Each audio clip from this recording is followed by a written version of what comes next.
Dia 18 é o dia 18 de Shevat do ano 5786 a contar da criação. Estamos no dia 5 de fevereiro do ano de 2026, pelo calendário civil da Era Comum. É a tarde com a Torá, trazendo a Parashá da semana. Esta semana nós estamos na Parashá Yitro, a 17ª porção dentro do ciclo 5.786, e dentro do livro de Êxodo, Shemot, é a 5ª porção, né?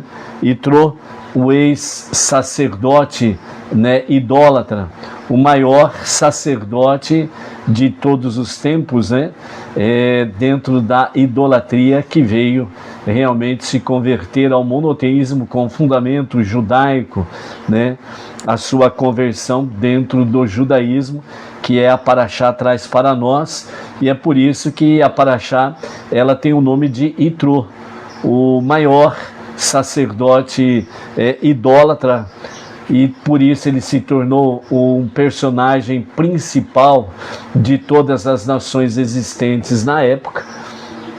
Todos iam consultá-lo devido ao seu altíssimo conhecimento idólatra das divindades pagãs, etc. e tal, né? Bem como também das próprias magias, né?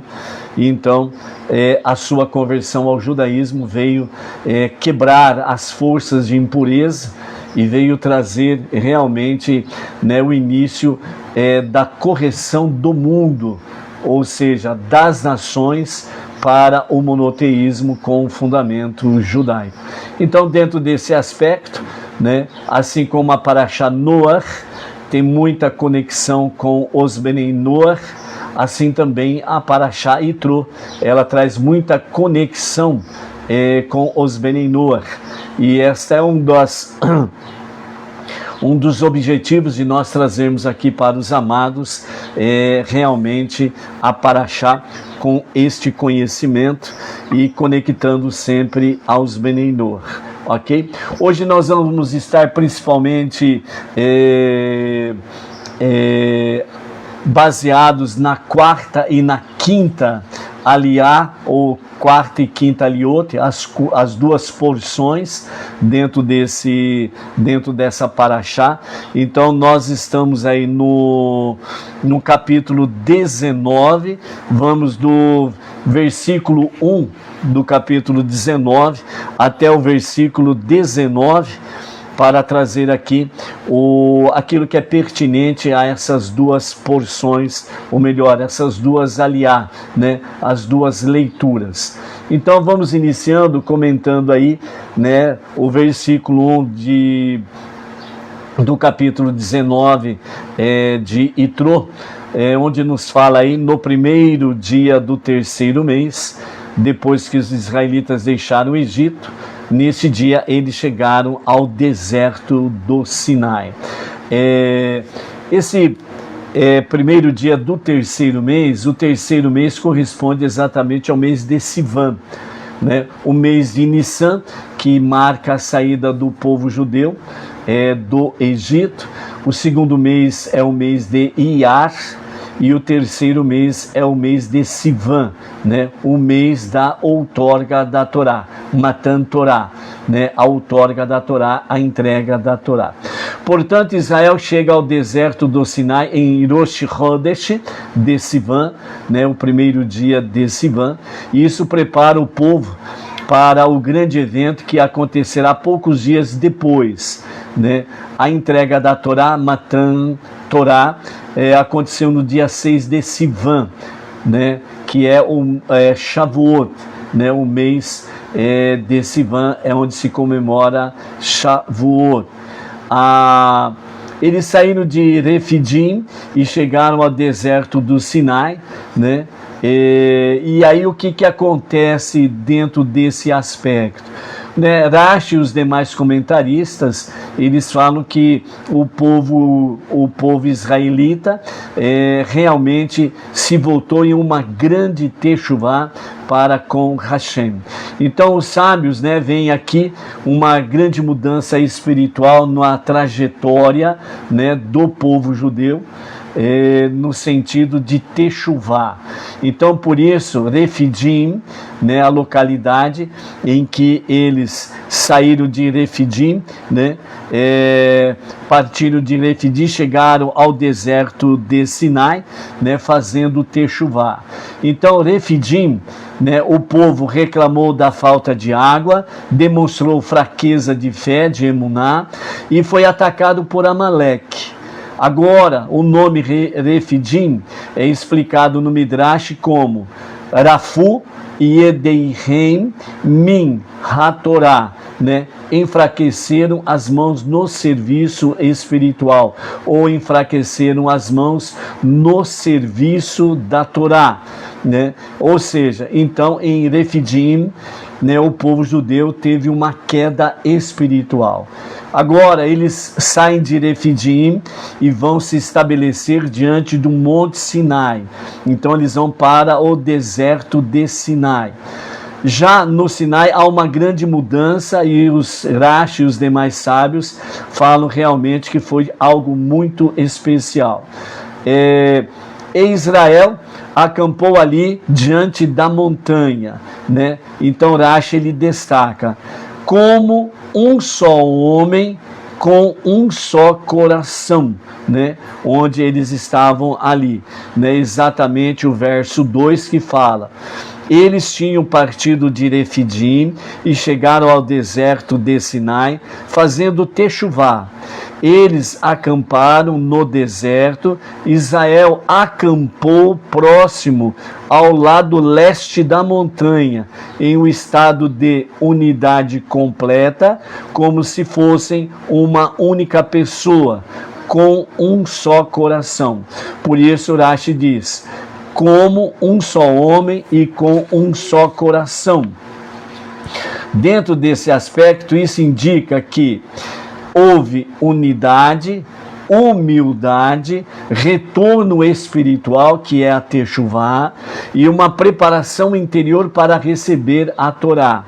Ou seja, uma elevação espiritual completa em relação ao estado anterior, lá em Refidim, certo? Então, podemos realmente afirmar que houve techuvá? Sim, houve techuvá.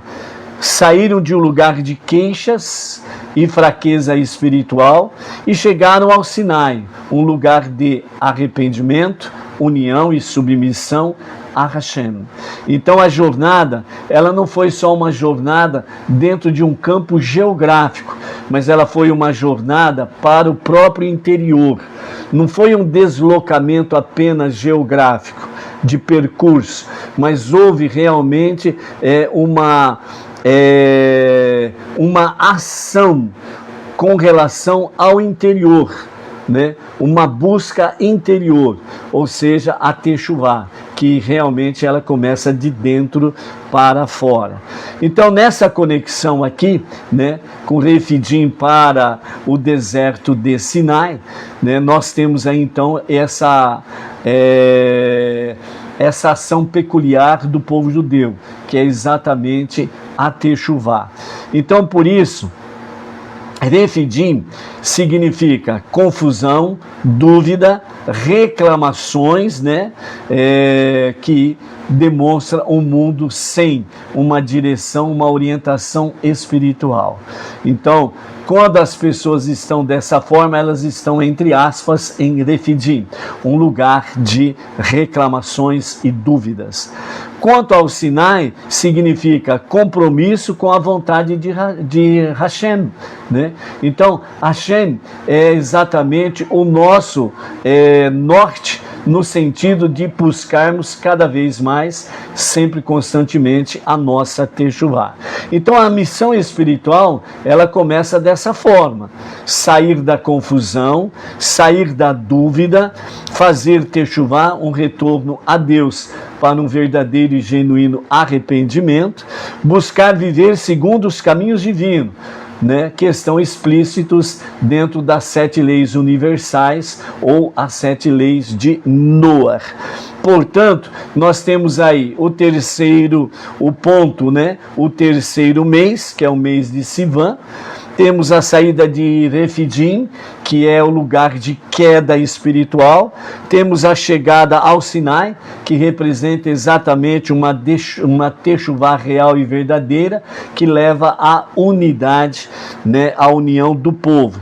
E a preparação para receber a Torá, que é Matan Torá, ou seja, a outorga ou a entrega da Torá.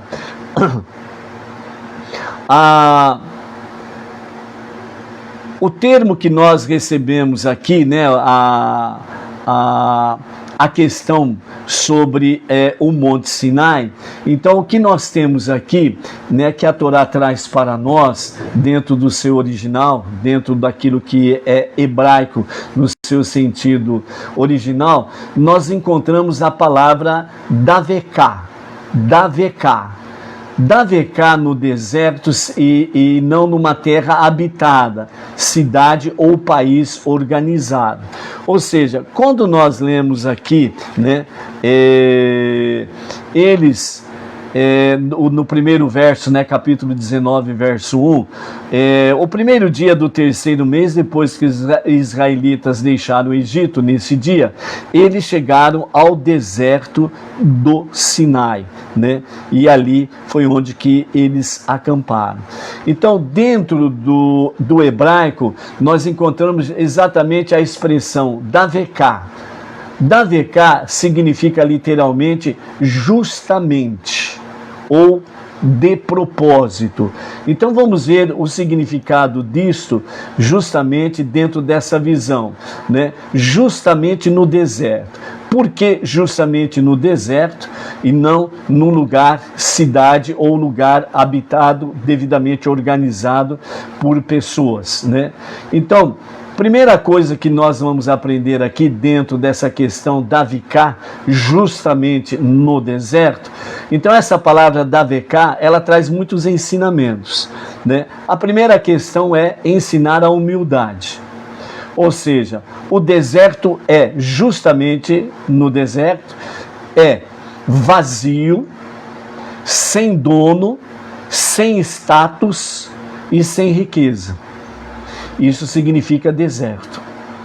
Dentro do Midrash Bamidbar Rabá 1.7 diz: assim como o deserto é livre para todos, porque não tem dono, assim as palavras da Torá são livres para todos, não tem dono. A Torá só entra onde há humildade. Quem se acha cheio não recebe. Quem se faz como deserto, sim, recebe a Torá. Ou seja, a experiência dos Benei Noach. Enquanto os Benei Noach estava cheio do seu ego, cheio das suas razões, cheio, entre aspas, eu estou certo, eles, os judeus, estão errados. Eu sei a verdade, eles, os judeus, não sabem a verdade. Enquanto nós estávamos cheios do nosso ego, nós não recebemos a Torá. Tínhamos uma Bíblia que mais era uma rapadura debaixo do braço do que outra coisa. Mais parecia um desodorante debaixo do braço do que outra coisa. Era que nem papagaio, era só repetir as palavras, nada mais. Ouviam de alguém palavras que ele ouviu de outros repetidamente, que nem um papagaio, virou um papagaio, e aí ele criou outros papagaios. Então a Bíblia era usada como ou uma rapadura debaixo do braço, ou um desodorante debaixo do braço, nada mais do que isso. Mas quando nós começamos, quando o Benei Noach, ele começou realmente, os não-judeus, eles começaram realmente a falar, peraí, tem alguma coisa diferente? Porque o povo judeu é assim? Porque eles vivem um monoteísmo realmente, sem acreditar no homem Deus, no Messias Deus. E por que que eu falo que eu sou monoteísta, mas eu acredito no homem Deus, no Messias Deus? E eles não. Se a palavra foi revelada para eles, se Deus falou diretamente com eles no Monte Sinai, e eu estou aqui, não sendo judeu, e achando que eu sei mais do que eles, sendo que eles são milenares, sendo que o próprio Deus, o único, se revelou a eles, conversou com eles, revelou a sua vontade a eles, deu a palavra da Torá ou Pentateuco, os 5 primeiros livros, como base de tudo e para tudo. E agora eu acho que eu tenho razão e eles não. Se Deus falou com ele, como realmente a expressão falou com Moisés face a face, e ele não falou para Moisés que ele teria um filho Deus, que ele teria que ele se encarnaria como homem Deus, que ele seria levado a sofrer torturas e depois ser levantado no madeiro, ficar dependurado no madeiro, depois ressuscitar no 3º dia. Ele não revelou nada dessas coisas a Moisés, porque eu me acho o dono da verdade, o sabedor de tudo, e eles, o povo judeu, não sabem nada, estão errados. Quando nós levantamos realmente essa pergunta ou essas perguntas e começamos realmente a pedir diretamente a Deus sem intermediários, pedindo para Ele sabedoria, discernimento, para mostrar o caminho real e verdadeiro. E aí, realmente, Ele começou a mostrar para nós o caminho real e verdadeiro, e chegamos no monoteísmo com o fundamento judaico e a orientação rabínica, no caso, o nosso Rav Yaakov Geransader. E então, a nossa mente se abriu para compreendermos melhor, de fato, a verdade.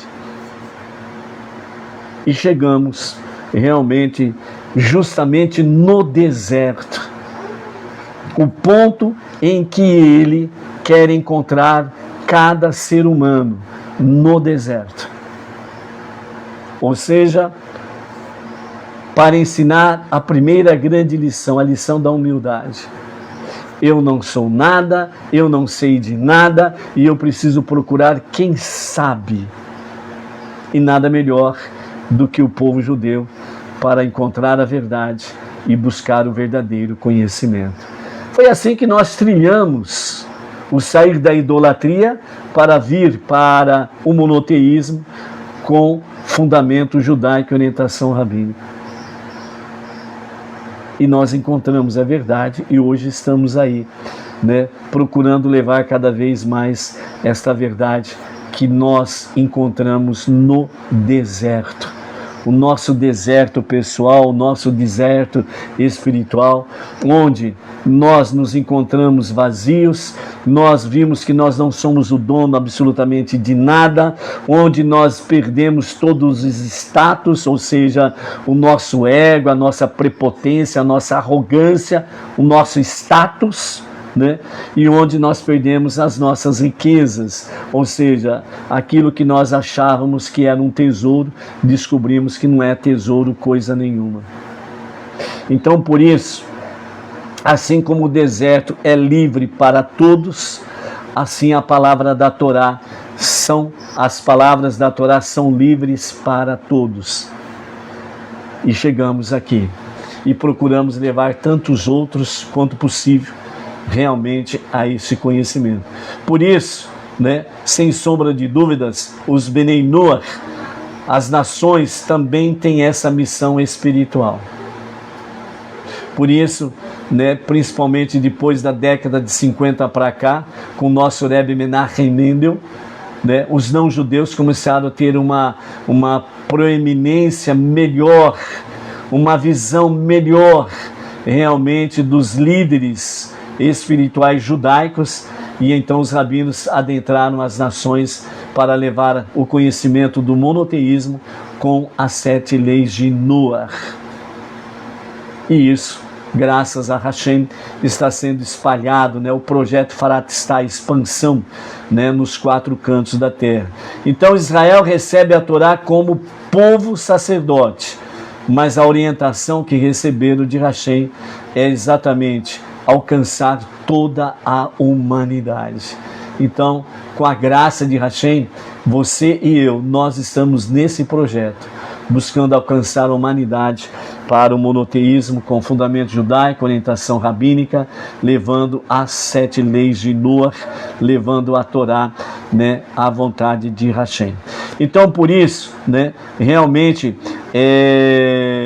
a primeira lição que nós temos é ensinar a humildade, a segunda, para mostrar que a Torá é para toda a humanidade, e a terceira questão é para romper com a influência de culturas idólatras, né? Cidades, né, naquela época principalmente, que não é muito diferente dos dias atuais, né, eram cidades cheias de idolatria, costumes corruptos, poder político, né, que eram realmente desvirtuados em todos os sentidos, né? Mas no deserto, né, não há ídolos, não há distrações, só o povo e Hashem no deserto. Por isso o ambiente, entre aspas, é puro, no sentido daquilo que as cidades trazem como suas mensagens, para uma nova revelação espiritual. E por isso, aonde o povo judeu estava, tornou-se um local de grande Kedushá, de grande santidade. Por isso que Yitro não conseguia entrar, se juntar, se somar ao povo judeu, porque as nuvens da glória de Hashem estava protegendo todo o povo judeu, porque onde há Kedushá, onde há santidade, há proteção. Só depois que Moshe chamou, né, Yitro para adentrar ao povo, foi onde que ele pôde passar no meio das nuvens e poder somar-se, né, ao povo judeu. Obviamente, junto com ele veio, né, a esposa e os 2 filhos de Moshe. O quarto item que nós temos aqui é exatamente para criar unidade, união. Então, o deserto é para trazer também a mensagem de união e unidade. Todos dependiam de Hashem, maná, a água, né, a proteção, tudo dependia única e exclusivamente de Hashem. Ninguém era mais rico que outro, todos estavam no mesmo patamar, por isso que havia união e unidade.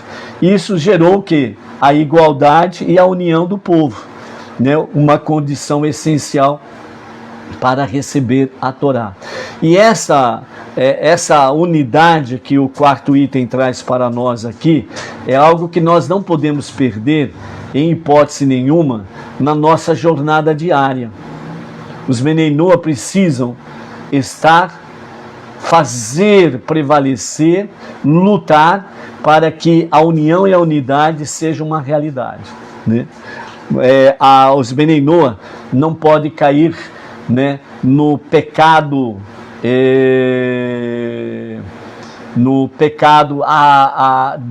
do clube, do bolinha, né? Cada localidade fazer os seus grupinhos, né, e não interagir com os outros grupos, né? Cada um olha para o seu umbigo e fica nessa daí, entendeu? Então esse é um dos motivos, né, pelo qual o nosso Rav Yaakov Gerenstad, ele faz o seminário anual, né, agora os dias 15, 16 e 17 de fevereiro, né, o 10º seminário Bnei Noah, ali em São Paulo, capital, né, no Círculo Maccabi, né? Então são praticamente 2 dias e meio, né, onde os Bnei Noah do Brasil inteiro estarão reunidos. Então um dos objetivos do nosso Rav Yaakov Gerenstad, a nossa liderança, é exatamente fazer fluir essa união e essa unidade no meio do povo Bnei Noah, para que a Torá possa fluir junto com as 7 leis de Noah, possam fluir de forma tranquila no meio do povo Bnei Noah, e possamos assim, sem sombra de dúvidas, de norte a sul, leste a oeste, dentro do Brasil e fora do Brasil, possam fluir a união e a unidade dos Bnei Noah. É uma das características importantes que os nossos sábios trazem, principalmente o nosso Rebbe, para que, ombro a ombro com o povo judeu, nós possamos trazer Mashiach rapidamente, ok? Então, vamos para o quinto item, que é para ensinar que a Torá sustenta a vida espiritual. Não há outro tipo de sustento espiritual para a nossa vida, a não ser, né, a nossa vida espiritual, ela é sustentada pela Torá. Isto é base 100%, não tem outro remédio. Então, assim como no deserto não há sustento natural, Hashem proveu tudo, né? A água da rocha, o maná do céu, a proteção, etc. e tal. Assim também a Torá é o sustento da alma. Sem a Torá, a nossa alma não subsiste. Então, o que nós temos até aqui, né? Por que no deserto e qual a lição espiritual? Por que no deserto? Vazio, e a lição é humildade. Sem dono, o deserto não tem dono, a Torá é acessível para todos.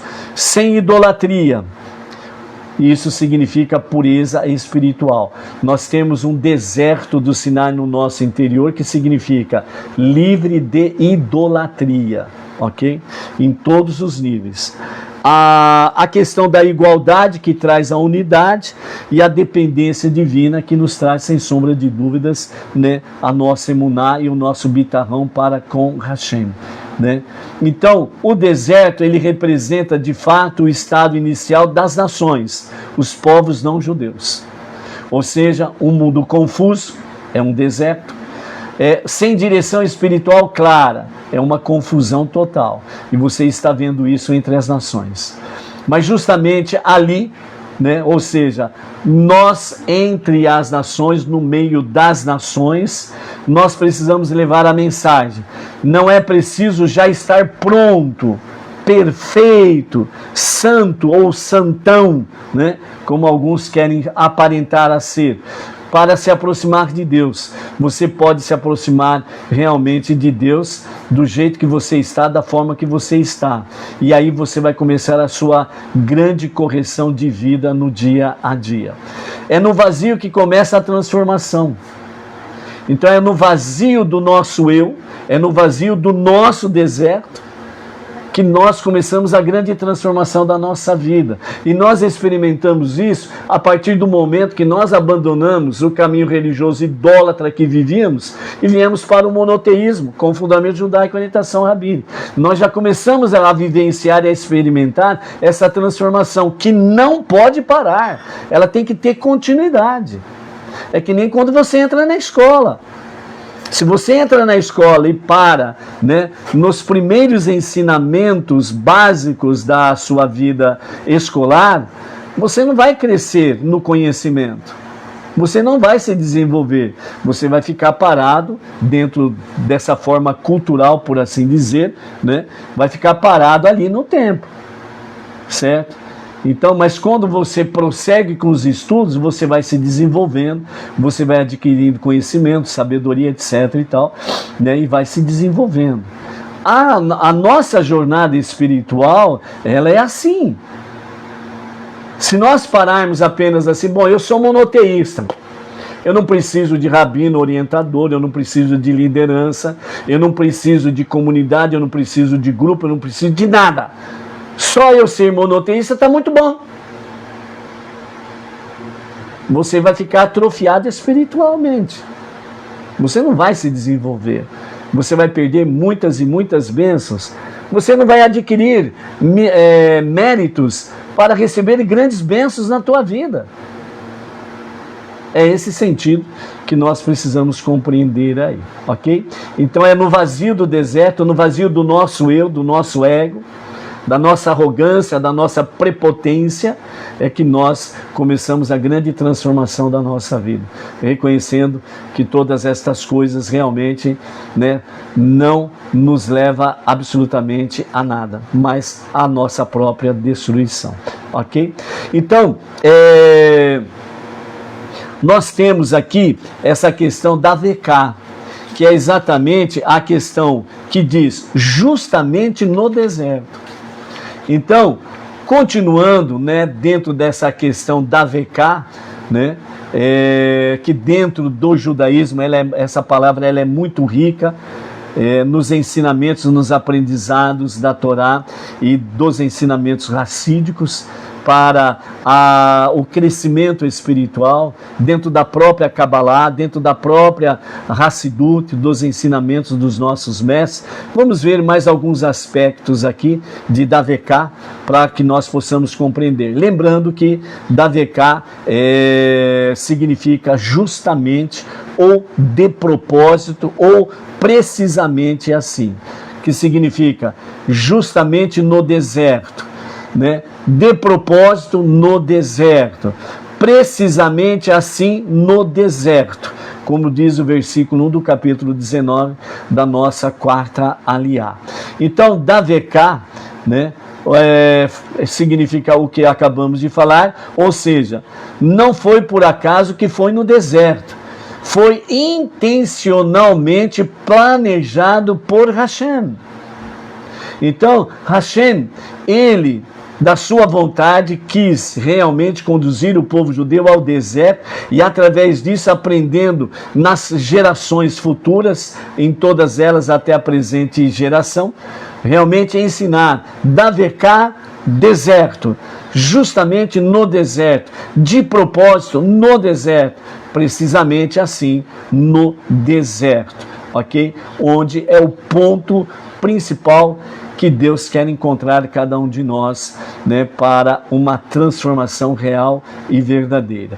Temos aí dentro da gematria, ou gemátria, os valores numéricos, né,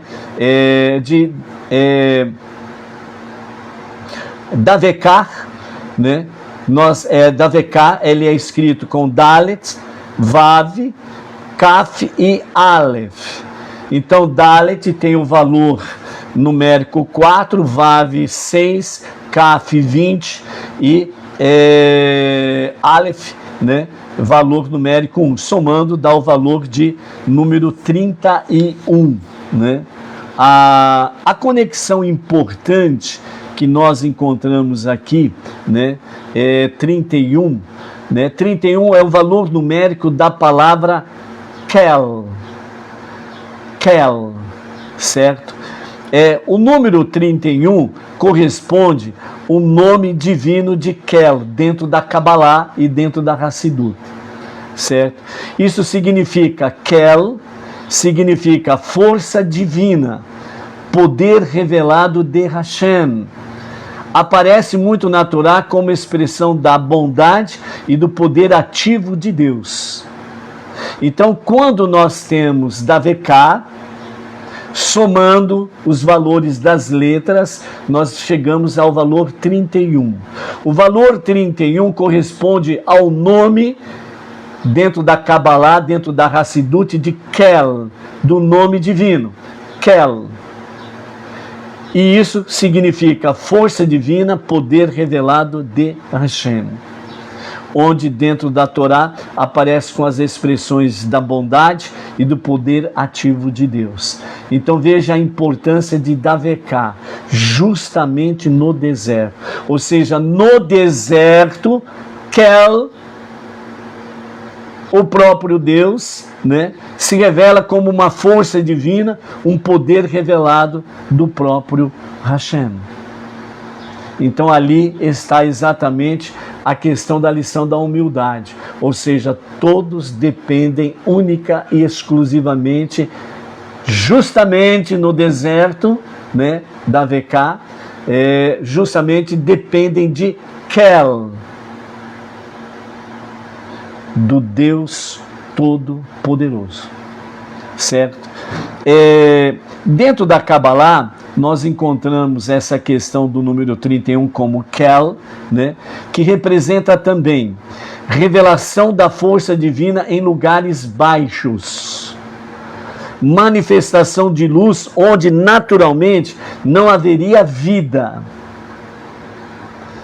O deserto simboliza o vazio espiritual, a ocultação e a aridez. Kel ensina a força de Hashem, se revela justamente nos lugares mais vazios. Por isso que nos momentos que nós estamos vazios de nós mesmos, é onde que nós temos um encontro real com Deus, o encontro real com Kel, a força divina. Então o ensinamento na Hassidut traz para nós que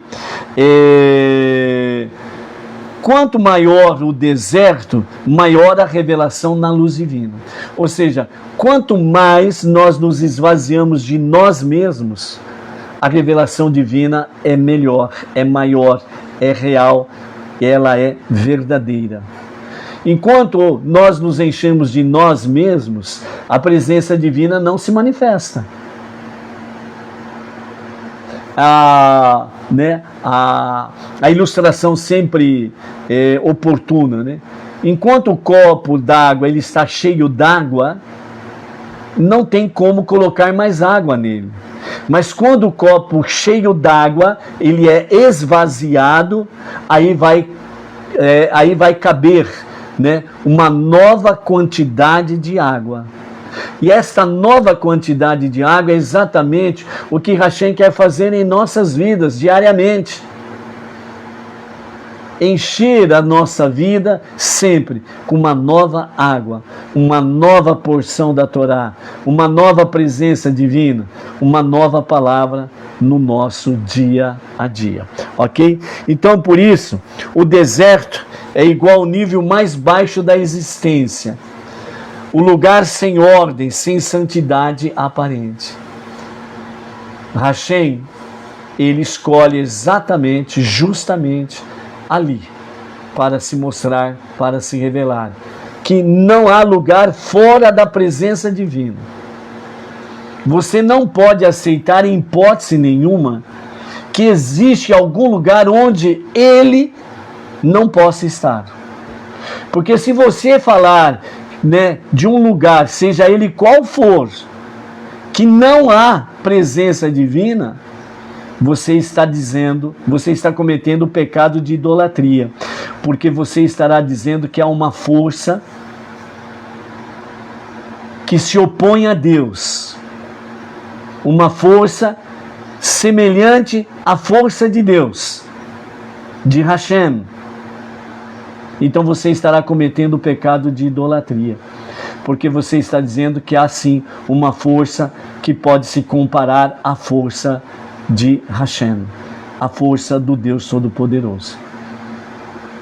Porque se você acredita que há um lugar onde ele não possa estar, você está dizendo que este lugar é mais poderoso do que o nosso Deus, porque ele não pode chegar ali. E no deserto está mostrando para nós essa realidade.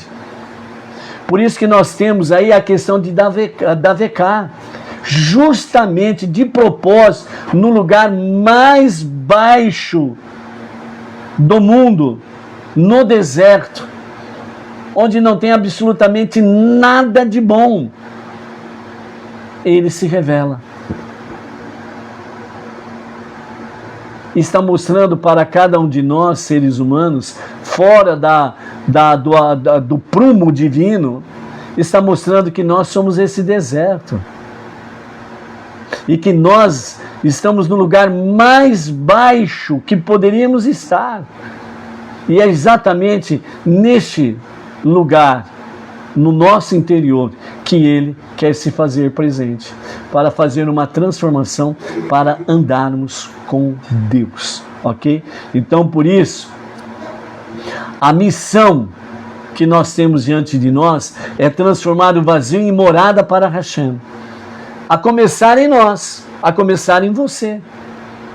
A partir do momento que você fez da sua vida, do seu interior, uma morada para Hashem, você precisa espalhar isso, transformar o mundo para ser a moradia de Hashem. E aonde que você tem a missão de levar às pessoas a mensagem da verdade, da Torá e do único Deus. Então, nós encontramos aqui, né, a expressão chamada de dirá betartonim. Dirá betartonim, né? Fazer uma habitação para Deus nos níveis mais baixos. É isso que significa. Por isso, o mundo das nações, os povos, os não-judeus, é comparado ao deserto espiritual, antes da orientação divina clara na vida das pessoas. Então, por isso, né, justamente, né, Davekar, justamente ali, Hashem quer revelar a sua luz, a começar na sua vida e depois em outras vidas. Davekar, justamente ali, começa a correção do mundo. Quando você começou essa transformação na sua vida, você começou a transformar o mundo para ser a moradia de Hashem. Só que você não pode parar, você precisa dar continuidade. E esta é a nossa missão como Benei Noach, levar aos não-judeus, levar às nações essa verdade, para estarmos cumprindo a nossa missão suprema, que é transformar o mundo para ser a moradia de Hashem. Por isso, né, a mensagem clara que nós temos até aqui é: não se espera perfeição para servir a Deus. É justamente no lugar de carência que a luz se manifesta. Às vezes você diz assim: eu não sou ninguém. Quem sou eu para falar de Hashem para a pessoa A, B ou C? Você precisa colocar em prática essa humildade em ação. De que forma? Bom, eu não sou nada, mas aquele que habita em mim é o soberano dos mundos. É Ele que vai me dar capacidade para falar A, B ou C para esta ou aquela pessoa, seja ela quem for. Eu só preciso confiar. E no abrir da minha boca, Ele vai me dar a inspiração para poder falar e expandir realmente, né, esta verdade. Se chegou até mim, ela pode chegar a tantos milhares e milhões de pessoas, aonde quer que seja, ok?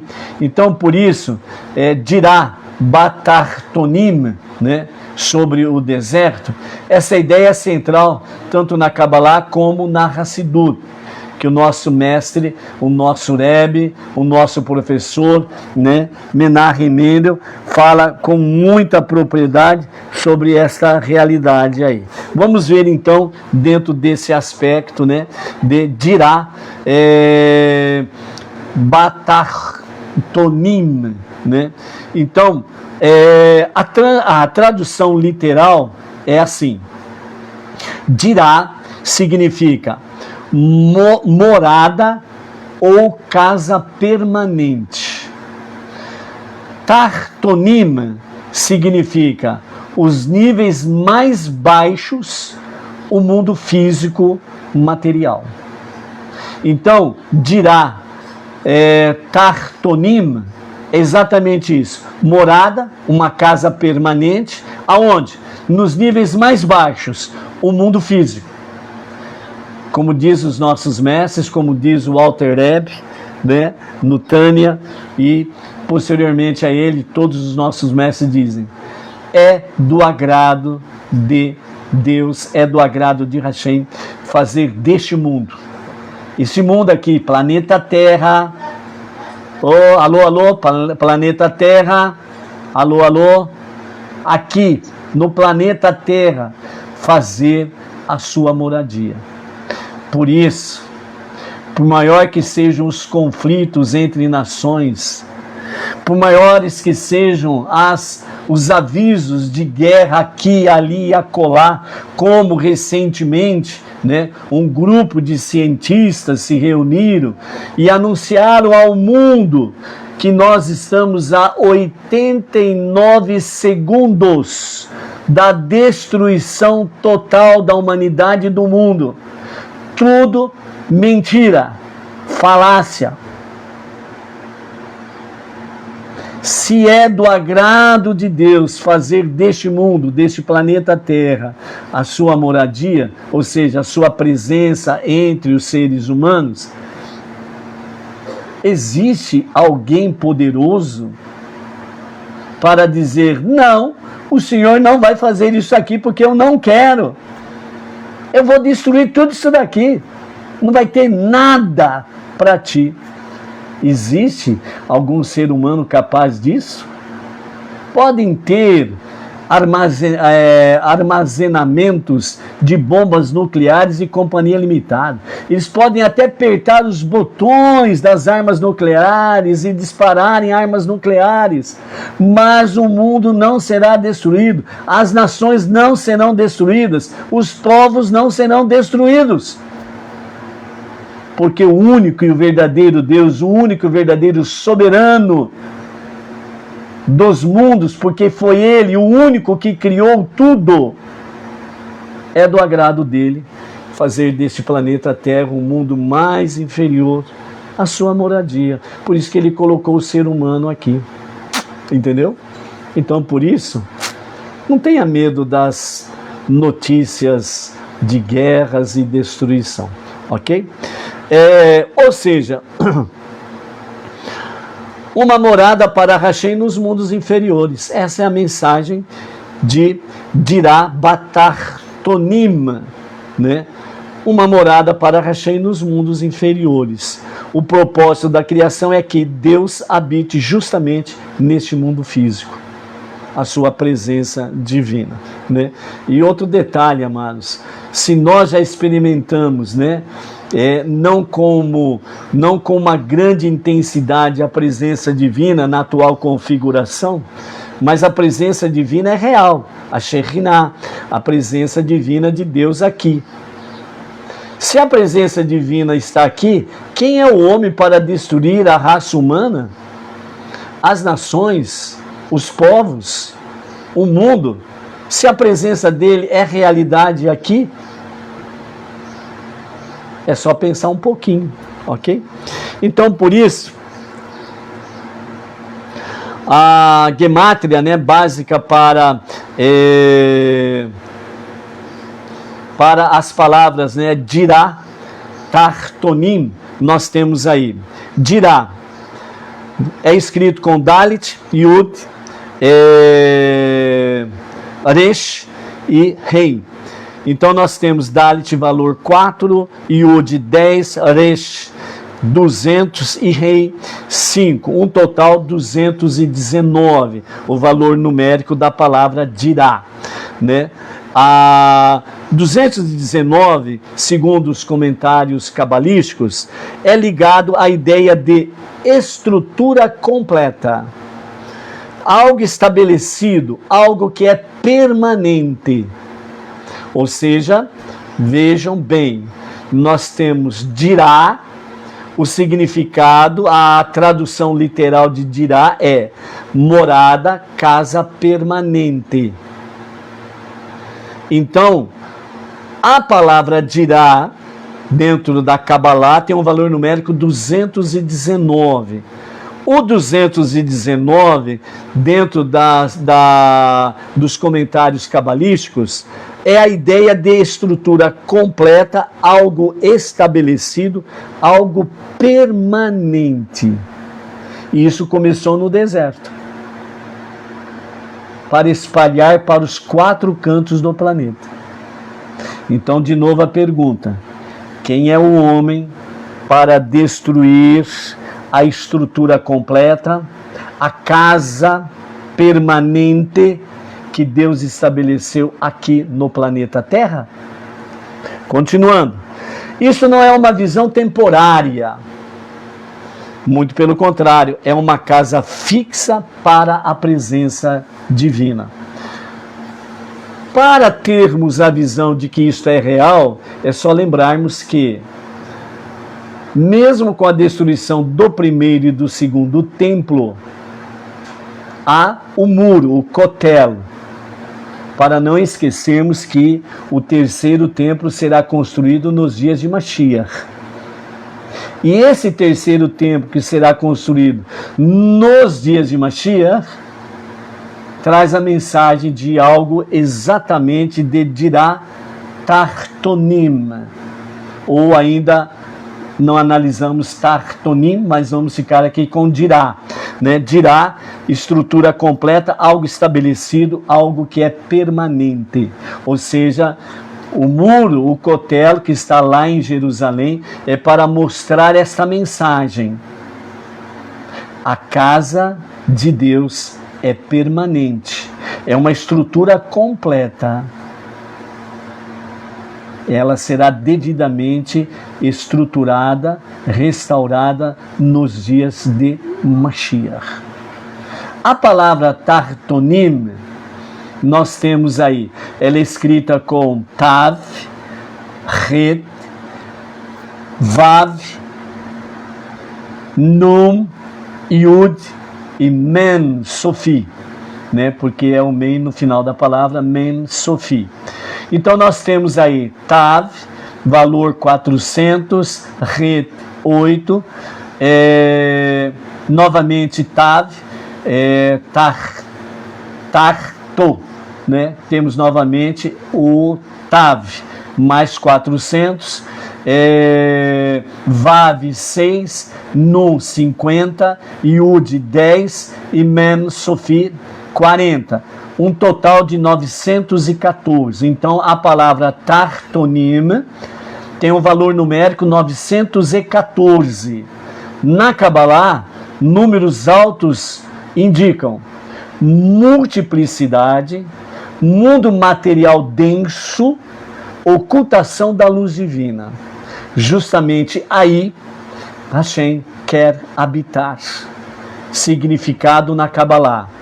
Antes da criação, a luz divina preenchia tudo, chamado Or En Sof. Or En Sof, ou seja, a luz divina infinita. Para que o mundo existisse, precisou de ocultação.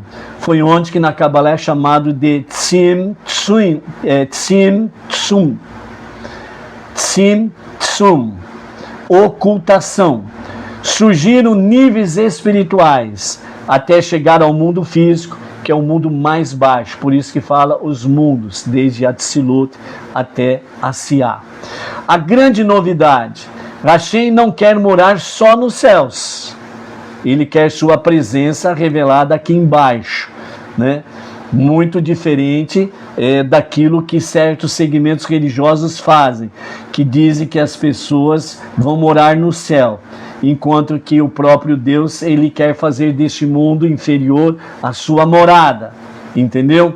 Olha a contradição. Então, por isso, no lugar de trabalho, no lugar de matéria, no lugar de escolhas morais, é onde ele quer fazer a sua morada, que é esse mundo físico. Por isso, o Beit Hamikdash, o grande templo em Jerusalém, é a mostra clara de que ele, lá em Crônicas 7,14, fala que os olhos de Deus estariam voltados para este lugar, exatamente o Beit Hamikdash, o grande templo em Jerusalém. Ok? Através disso daí, o que nós temos?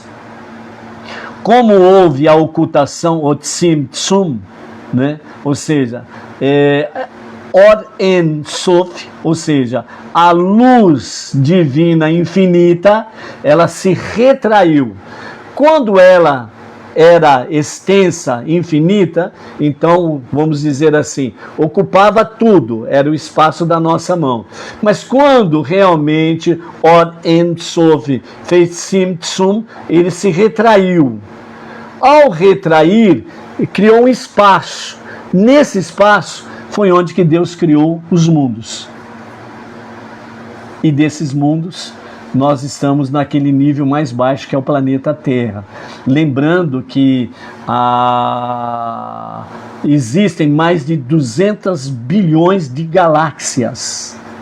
Para você ter uma ideia, o espaço que foi criado nesse aspecto para que os mundos pudessem existir, entre eles, sem sombra de dúvidas, o nosso planeta, o mais baixo de todos, chamado mundo de Asiá, o mundo da ação.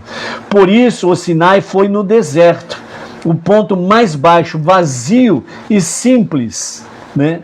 Nesse aspecto, o ensinamento racídico para nós é que não fugir do mundo, Ou seja, quem quer virar estrelinha para morar no céu está querendo fugir do mundo. E o ensinamento com fundamento judaico é não fugir do mundo. Não buscar santidade só em lugares isolados, né? São aqueles chamados santões, né? Os santões, né? Aqueles que se acham santos mais do que todo mundo, né? Sempre procurando lugares isolados, se isolar de tudo e de todos, né? Depois, entre aspas, aparece em público para mostrar que é o grande santo, né? E essas pessoas cada vez mais estão se mostrando aí, pelos escândalos que vão aparecendo, a podridão que são, na realidade, ok? Então é não fugir do mundo e não buscar santidade só em lugares isolados, mas realmente estarmos em público, transparência, né? Reconhecendo a nossa fragilidade, a nossa pequenez, né? Os nossos erros, pecados e nos corrigindo dia a dia, sem sombra de dúvidas. É transformar o cotidiano em um espaço divino. Como que nós podemos fazer isso? Agir com justiça, falar com honestidade, ajudar o próximo, controlar impulsos negativos, reconhecer Hashem, reconhecer Deus em tudo. Mesmo aquilo que não é bom que você recebe, você precisa reconhecer Deus nisso. Ele permitiu chegar algo que não é bom para você. Você reconhecer Deus nisso também. Entendeu? Cada ato correto constrói, entre aspas, paredes dessa morada divina.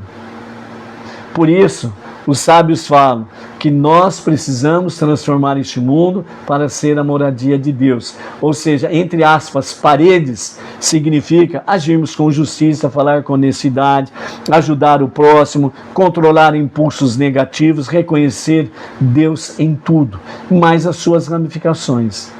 É procurarmos agir de forma ética, moral, com justiça e com espiritualidade. Nós vamos construindo, entre aspas, paredes, ou seja, nós vamos construindo, né, um mundo diferente para que Deus possa habitar. Então, a conexão com o deserto do Sinai representa exatamente isso: ausência de santidade aparente, lugar estéril, onde precisa ser transformado.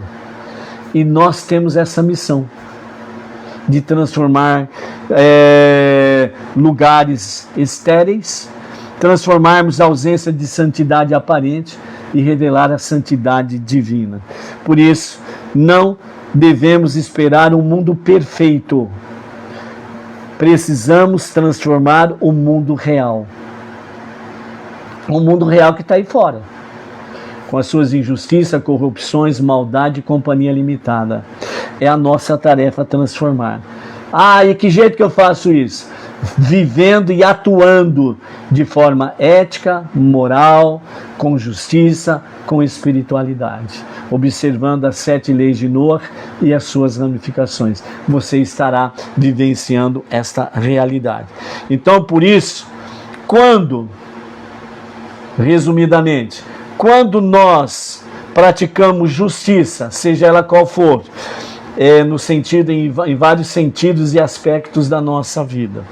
Quando nós evitamos a idolatria do nosso eu, por exemplo, a idolatria do líder fulano, A, B ou C, né, e por aí afora vai. Quando nós respeitamos a vida, quando construímos uma sociedade ética, moral, espiritual, justa, nós estamos fazendo do mundo um lugar melhor para ser a morada de Deus. Não precisamos ser judeus para praticar esse plano divino, porque Ele nos chama a todos para sermos partes desse seu projeto. O sonho de Deus é fazer deste mundo a sua morada. Por isso, né, o correto não é falar que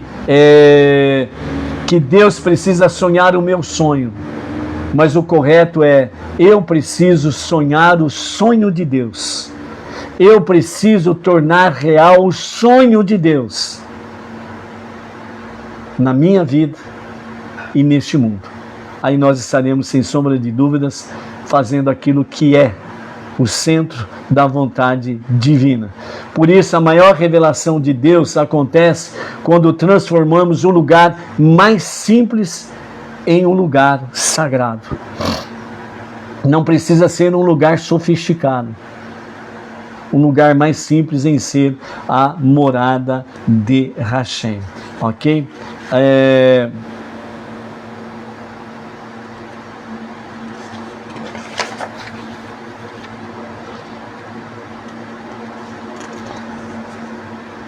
Quando nós temos o povo que chega ali no Monte Sinai, os nossos mestres, eles relatam, né, que aconteceram alguns milagres antes da outorga da Torá, a entrega da Torá. Então os nossos sábios, eles ensinam, né, no Midrash Rabbah, quando Israel chegou ao Monte Sinai para receber a Torá, todos foram curados. Os cegos passaram a ver, os surdos a ouvir, os aleijados a andar, os doentes foram sarados, as marcas da escravidão desapareceram. Não só foi cura física, mas também cura emocional e espiritual. Por que isso? Porque o povo trazia sobre si as marcas da escravidão. 210 anos de escravidão. As marcas do chicote, as marcas de carregarem pesos enormes além da sua capacidade humana. Quantos que não ficaram cegos devido às agressões que sofreram dos fiscais egípcios? Quantos que não foram feridos de formas diversas? Então, nesse momento, antes da entrega da Torá, então os doentes foram todos curados, né? Os cegos, os surdos, os aleijados, os doentes e aqueles que traziam sobre seus corpos as marcas da escravidão desapareceram. É diferente das curas que você vê hoje em dia, né? Em muitos lugares por aí, né? Combinação de milagres que não existe. Não é milagre nenhum, foram combinados, receberam dinheiro para fingirem de cegos, de surdos, de mudos, de aleijados e companhia limitada, né? Então, essa é a questão. Então, quando o Deus verdadeiro age, é quando ele encontra um coração humilde. Aí ele faz maravilhas. Entendeu? Por que tudo isso aconteceu? Os nossos mestres dizem: a Torá não é apenas lei, ela é a fonte de vida e de retificação, corrigir as nossas vidas. Pois eu sou Hashem, teu curador, está no capítulo 15, verso 26 de Êxodo, Shemot. Eu sou o Deus que te cura. Antes de receber a Torá, Hashem, ele preparou o povo. Ele curou o corpo, curou a mente e ele curou o espírito de cada um. Então, o corpo foi curado, a mente se tornou clara, livre do seu ego e os espíritos se tornaram elevados. Foram curados. Para que a revelação fosse completa, esse era o objetivo de Deus. Sem termos, sem ação divina nesse sentido, o povo iria se apresentar diante de Hashem de forma física e espiritual, né, imperfeitos. E nesse momento, o povo se tornou perfeito. Mas não foi uma ação do povo em si, foi uma ação de Deus na vida da pessoa. É a mesma coisa sobre cada um de nós. Muitos dizem assim: eu primeiro preciso ser perfeito para que Deus possa me abençoar. Não. Primeiro você precisa, de fato, ter a humildade de reconhecer que você é nada e que Ele é tudo. E nessa humildade é onde que você vai, de fato, abrir a sua casa, a sua vida, para a presença divina, para que Ele possa fazer milagres. É Ele que vai fazer. Não é você. Eu vou ser perfeito primeiro para o milagre acontecer. É você. Isso é seu ego. então você está cheio do seu ego. Deus não está presente. Aproximar-se de Hashem traz a cura espiritual e física. Viver segundo os seus caminhos, ele restaura todo ser humano. Por isso, o mundo da escravidão do Egito quebrou as pessoas, mas o Monte Sinai veio restaurar as vidas. É no Monte Sinai que nós encontramos as 7 leis universais, as 7 leis de Noah. Ok? Então, por isso, Hashem não quer só leis no céu. Ele quer transformar a vida real, corpo, sociedade, o mundo. A cura mostra isso. A espiritualidade verdadeira melhora a vida real, a vida concreta do ser humano, a sua família, a sua sociedade e as suas comunidades, e por aí afora vai, sem sombra de dúvidas, certo? Então, você pode realmente fazer a diferença, né? Assim como Hashem, né, como Deus curou Israel para receber a Torá, ele quer curar o mundo inteiro através de caminhos de justiça, fé e retidão. Cada pessoa que vive segundo a vontade divina ajuda a restaurar a humanidade. E você é este instrumento que Deus quer fazer agir na sua vida e através da sua vida, né? Dentro desses aspectos, amado, né? O que realmente Hashem tem para as nossas vidas. Ele espera a resposta que no capítulo 19, verso 8, o povo deu a Moshe, deu a Deus. Ou seja, tudo que Hashem falou, faremos. No hebraico é nasce. Nasce, ou seja, faremos e depois ouviremos, compreenderemos. Ou seja, eles estavam dispostos a ouvir e obedecer. Nesse sentido, tudo que Deus falar, nós faremos. Então, o que Deus diz, nós faremos. Depois nós, né, me chamar, ou seja, depois nós ouviremos. Primeiro vamos fazer, né, para dar a sequência da questão. Primeiro nós vamos fazer e depois nós vamos ouvir. Ou seja, a sequência natural seria ouvir, entender e fazer. Mas aqui, né, o povo judeu, Israel, mostra para nós exatamente a inversão das questões. Primeiro nós vamos fazer, depois nós vamos entender. Ou seja, primeiro nós vamos fazer a vontade divina, depois nós vamos estudar. É isso que nós precisamos estar dispostos. Ou seja, uma ação prática no mundo físico. Nascer. Faremos. Depois, me chamar. Compreensão espiritual que vem depois. A mensagem é simples. A conexão mais profunda com Deus começa pela prática do bem. Então, aquilo que Deus quer que eu faça, eu vou fazer. Depois eu vou estudar para compreender melhor, de forma mais ampla, mais elevada. Por isso, né, a lição bem prática para os Benei Noah é não esperar entender tudo sobre espiritualidade para viver corretamente. Ou seja, comece agora a viver com justiça, com honestidade, com respeito à vida, fé em um só Deus. E com o tempo, a compreensão cresce. Por isso, realmente, nós aprendermos, nós vivermos, né, nascer, ação prática daquilo que nós precisamos fazer, que sabemos que é da vontade divina. E na medida que vamos caminhando, me chamar, nós vamos estudando, compreendendo e vamos aperfeiçoando o nosso agir à luz dos olhos de Hashem e à luz da sua Torá. Por isso, né, a ligação que nós temos com o deserto deserto é igual a humildade. Cura no Sinai significa restauração. Torá para humanos, não para anjos.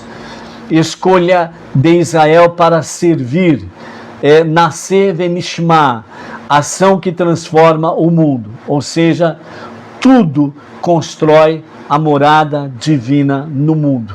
Esse é o nosso objetivo que nós precisamos ter para fazer no nosso dia a dia, ok? Que seja realmente uma grande bênção estas lições para a sua vida, para a nossa vida, para que nós possamos construir um mundo para ser a morada de Hashem. Amanhã, às 18h32, é o momento do acendimento das luzes especiais de Shabbat, e depois, às 20h15, o início da transmissão da celebração ao Shabbat, diretamente da Sinagoga Benei Noa Regional Bauru. Com a graça de Hashem, Shalom, Shalom, até amanhã.